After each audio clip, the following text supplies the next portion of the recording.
When pollsters ask people who they want to be the Democratic nominee for president in 2028, one man is definitively leading the pack: Gavin Newsom. How is it possible that Gavin Newsom, a candidate hated by progressives for being not progressive enough, hated by centrists for being an avatar of coastal elitist unelectability, and hated by conservatives for being the governor of failing California, is polling as much as 35% when pollsters ask who Democrats would support in a future 2028 primary? This is not going to be a Newsom endorsement video or 15 to 20 minutes of constant praise, but it is going to be an exploration of that question. Why is he so successful? What does this say about the future of the Democratic Party, and what can other candidates learn from his success? The reason that Gavin Newsom is drawing so much support, even from people who don't really like him all that much, is because he is so far the only major Democratic presidential contender to understand that the battle lines of the 2028 presidential primary are not going to be the same as what we've seen for the past 10 years. Let me explain. Let's rewind. 10 years ago, we had the 2016 Democratic primary. The candidates were Hillary Clinton and Bernie Sanders, and for a while, some other irrelevant people. Hillary Clinton was heir apparent. Really, she was supposed to be the nominee back in 2008. But got beat out by a skinny kid with a funny name who believes that America has a place for him too. So banished from presidential ambition for 8 years, Clinton was rested and ready, and she was going to be president. Enter Bernie Sanders. Clinton was the establishment pick, the clear choice, the safe option, but she was also not very exciting to many progressive voters who wished that the Obama administration was able to accomplish more than it did, or felt that the Obama administration had not delivered on the change that Obama had promised. Bernie Sanders was forthright in his support of democratic socialism and energized progressives and young people in a way that's probably best explained, since I've seen the age demographics for this channel, and a lot of you probably weren't very political in 2016, by saying that it was kind of like a nationwide Zohran Mamdani moment, except, of course, for the fact that Bernie Sanders lost the 2016 primary. Clinton won, but it was an incredibly bitter primary. There were accusations of cheating by many in the Bernie camp, and there was a feeling that he was getting screwed by the system, especially since Clinton was much more successful than Sanders with the superdelegates at the Democratic convention. The superdelegates were people that got to vote on who the Democratic nominee was because they were party insiders. This is in contrast to normal delegates that are awarded to whatever candidate wins a state's primary or caucus. Since 2016, the role of the superdelegates has been drastically reduced in the nominating process because of how controversial they were in 2016. Of course, Clinton went on to lose in 2016, but the bad blood within the party remained. Many Clinton supporters accused Bernie or busters of throwing the election to Trump by staying home or even voting for Trump because they hated Clinton so much. And of course, many Bernie supporters felt that their candidate's more aggressive agenda could have defeated Trump and that the party had prevented this from happening. So we have Trump term one, and then in 2020, we see a similar dynamic develop in the Democratic primary, this time with Biden and Bernie. One of the big bad blood creating moments for this primary was when a lot of the centrist candidates like Buttigieg and Klobuchar dropped out and endorsed Biden, which made it easier for Biden to win states since the centrist vote wasn't split in as many ways. It's hard to overstate just how impactful the 2016 primary has been on Democratic politics for the last 10 years. Today, whenever people talk about progressives and centrists in the Democratic Party, they are in many ways talking about the spiritual successors of the Bernie and Clinton factions within the party. So many internal Democratic Party dramas in the last 10 years have really been fights between the coalitions that we began to see emerge in 2016 and were solidified in 2020. This is one of those things that you start to see everywhere once you're aware of it. Just endless relitigation of the 2016 primary. I think this is a lot of what happened with the drama around Ezra Klein's book Abundance in 2025, just as an example. So anyway, here we are today. It's 2026, 10 years since the 2016 primaries, and basically all the important pieces of the apparatus of the Democratic Party, the politicians, the activists, the PACs, the donors, understand themselves to be more or less aligned with one of these coalitions within the Democratic Party. The problem is that for a lot of the Democratic Party base, the actual voters, those coalitions, those internal party fights, the endless relitigation of the 2016 and 2020 primaries, it couldn't possibly be more irrelevant. Longtime viewers might remember my Democratic Party political compass video from last year. Let's take a look at a bit of that because frankly, I think I was right on the money describing where the base of the Democratic Party is at right now. I organized the Democratic Party on two axes, the progressive and conservative axis and the fight the Trump administration versus cooperate with the Trump administration axis. I think it's pretty clear at this point that the center of gravity within the Democratic Party base is on the fight side of this compass. Here's what I had to say about the Democratic Party base back then. I'm using the No Kings protest logo just as a stand-in for where I think a lot of the Democratic Party base is right now. The No Kings protest itself was not an incredibly ideological affair. What unites a lot of the Democratic Party base right now isn't necessarily ideology. It's a general feeling that the Democratic Party is not doing enough, is not fighting hard enough. This is why I think you see a ton of people get really excited basically anytime anyone does something very visibly against the Trump administration, regardless of the ideology that's actually motivating it. This group of people is just really mad right now and will support any politician that's willing to be mad with them. Right after this, I encouraged everyone to keep an eye on Gavin Newsom, who even months ago I thought was really resonating with this type of Democratic Party voter whose most important issue is just opposition to the Trump administration in a very broad sense and doesn't really care whether the opposition is coming from someone that's more centrist like Cory Booker or someone like Bernie Sanders. Gavin Newsom has undeniably become the face of aggressive opposition to the Trump administration within the Democratic Party, which has made him popular, even though, as I put it back then, he is, I think, liberal anger at the last decade personified. And this is how I explain why he continues to attract loyal internet foot soldiers and endless speculation about a 2028 run, despite, to my eyes anyway, being a very party machine type guy in an age of populism and also being pretty flexible with his actual beliefs lately. So to those of us that really care about policy and want politicians that are ideologically consistent, the Newsom momentum might seem incomprehensible. But that's why I think my fight versus don't fight axis is useful. It enables us to understand why the old coalitions within the Democratic Party just aren't as salient for the average Democrat today as they might be for politicians and extremely political people. There's a new set of issues, or at least a new issue, that's at play when it comes to defining the Democratic coalition. And Newsom is appealing to voters not because he's a progressive, not because he's a centrist. He's appealing to a lot of Democratic voters because a lot of Democratic voters' most important issue is just visible, aggressive opposition to the Trump administration. They don't really care where it comes from ideologically. And he is constantly making an effort to thrust himself into the spotlight as the Democratic Party's most visible attack dog. Let's take a look at a couple examples. Starting out most recently, Newsom went to Davos, Switzerland to basically heckle the Trump administration at the World Economic Forum. He handed out Trump's signature series knee pads. You're running around distributing knee pads to CEOs, and I think it does. Handing them out, and it does. I do have a few if you'd like. I don't know. And honestly, it sounds. By the way, I'm not kidding. They're the new Trump signature series knee pads. Yeah, and they are available online. I told you the last one sold out. And I just want to sort of. This is a serious moment. It actually, but we laugh. Anyway, these are available and in bulk, too.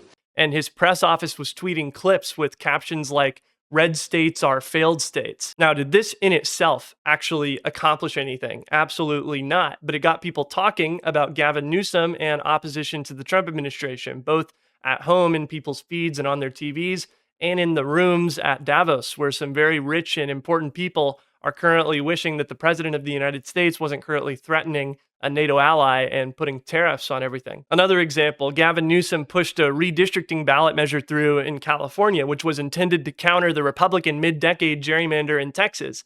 There was a lot of debate about how this would play at the time. Would it make Democrats look hypocritical for complaining about gerrymandering as they were doing gerrymandering? Gavin Newsom took the fight fire with fire approach, and he was successful, provided it isn't stopped by the courts. The California redistricting effort will make it possible for Democrats to flip 5 Republican-held seats in the House of Representatives.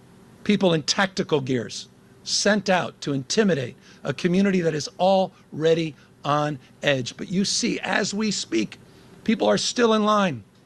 People waiting up 3 hours to cast their vote, to send a message to Donald Trump. No crowns, no thrones, no kings. This was a substantive action, one that made Newsom look like he was serious about using whatever powers he had to fight the Trump administration.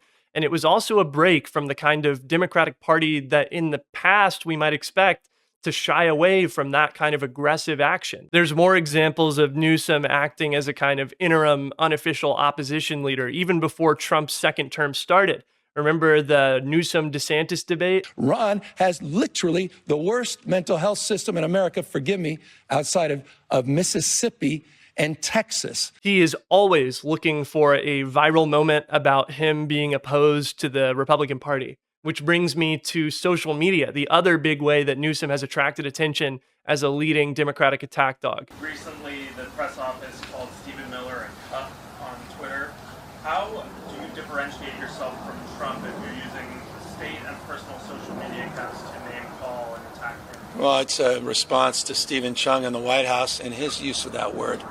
I don't think they understand any other kind of language, so I have no apologies for standing tall and firm and pushing back. I will assert myself as I feel fit. Just wanted to say, if you're enjoying this video, don't forget to subscribe to the channel so you can see more stuff like it. I'd really appreciate your help getting to my next big milestone of 25,000 subscribers. I know it's a big one, but I'd really appreciate your help getting there. Okay, back to the video. We talked about this briefly earlier, but the Gavin Newsom press office account is basically a reflection of the kind of rhetoric the Trump administration has been employing against Democrats for the past 10 years. Of course, when Press Newsom claims that the press account is all about holding up a mirror to how insane the president's actions are, that's true. The fact that people freak out when Newsom goes crazy on Twitter and don't really care when Trump does reveals a double standard. But I think anyone that's really paying attention to the reaction that Newsom's gotten from those posts on that account know that people aren't just enjoying it because it's ironically mimicking the Trump administration or whatever. People just like it. People like it because it's the first time a Democratic politician has really gotten in the mud. And a lot of people enjoy that stuff. It feels good to watch someone that's on your side just go nuts. This is not a sentiment that shows up in elite media much. But the truth is, a lot of Democrats are so tired of being told that they have to constantly understand or restrain their vitriol for an administration that openly hates them.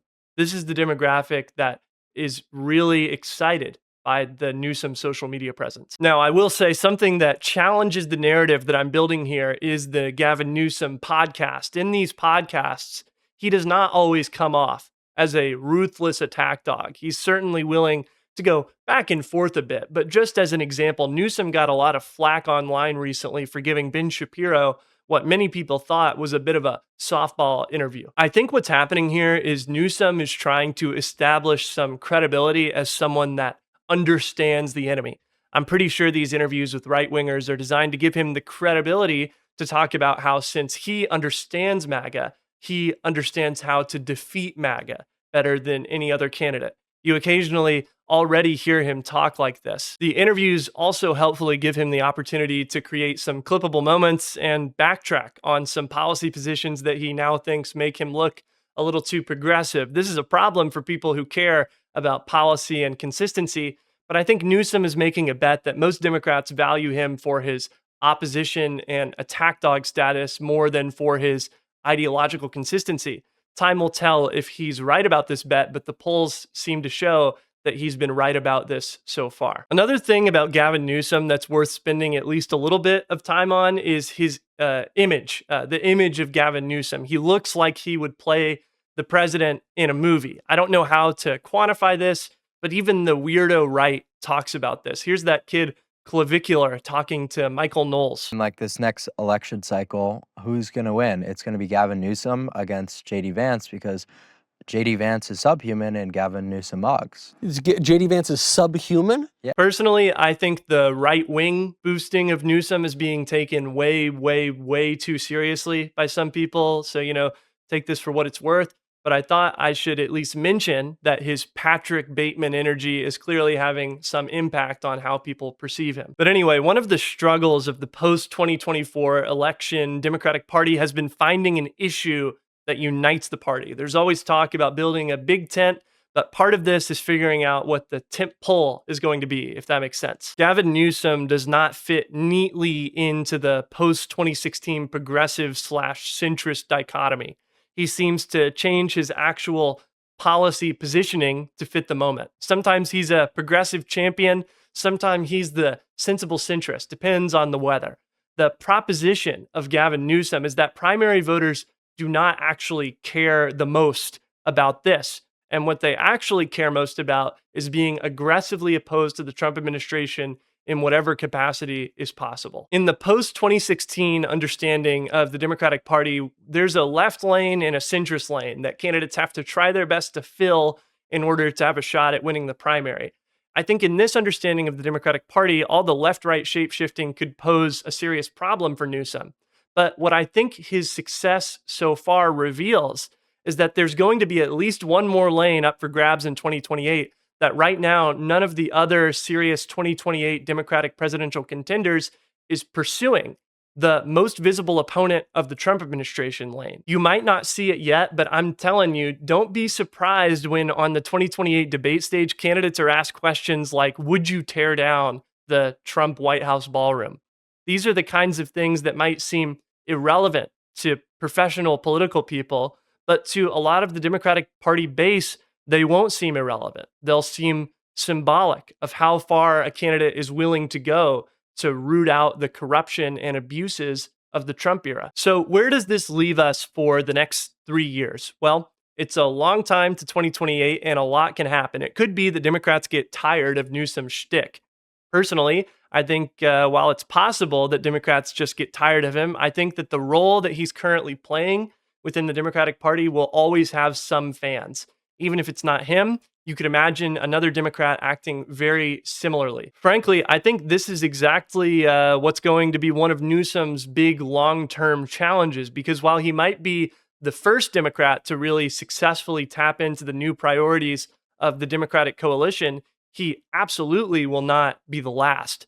And it might turn out that some Democrats just prefer someone who's able to be as aggressive as Gavin, but is much more consistent when it comes to policy. I think it's also true that by 2028, a successful Democratic presidential candidate isn't simply going to be able to run as opposed to the Trump administration. They're going to need a real positive vision for what the party and country should be like, defined on their own terms. It's possible that Newsom just isn't able to be anything other than a Trump-era politician. It's possible that someone who seems totally disconnected from the last 10 years will be preferred by voters.